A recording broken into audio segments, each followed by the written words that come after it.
Hello everyone, welcome back to beauty high vlog. Arabic makeup की video आज share कर रही हूँ। होपफुली कि आपको स्टेप बाय स्टेप बताऊँगी तो समझ आ जाएगी।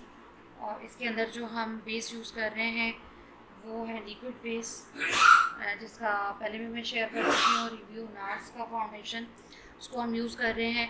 और जो पैलेट मैं यूज़ कर रही हूँ वो है मेरे सबसे ज़्यादा फेवरेट नेकेड का पैलेट। उसके अंदर सबसे अच्छे शेड्स हैं। और यहाँ पर जो हमने यूज़ किया है आउटर वी पे वो है ब्राउन शेड, और हल्का सा चॉकलेट ब्राउन शेड जो है हमने आपने देखा है कि अपर लैश लाइन के साथ हमने थोड़ा सा अप्लाई किया है।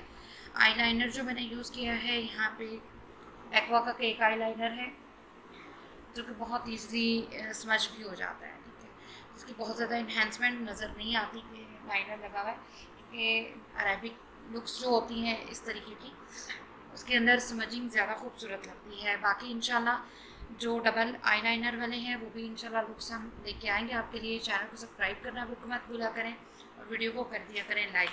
कॉन्टोरिंग और ब्लश सभी चीज़ें इस वीडियो के अंदर समझाने की कोशिश की है। होपफुली कि आपको समझ आ जाएगी। और कंसीलर जो है यहाँ पर मिस रोज़ का यूज़ किया गया है। और फर्स्ट जो फाउंडेशन था वो नार्स का, और सेकंड जो है हम इसके ऊपर एक्वा का फाउंडेशन जो है लिक्विड वाला यूज़ कर रहे हैं। आप भी इसी तरीके से यूज़ कर सकते हैं। बेस को आप अपने हिसाब से चेंज कर सकती हैं, लेकिन जो कॉन्टोरिंग की रिक्वेस्ट आ रही थी वो फुली कि आज आपका क्लियर हो जाएगा।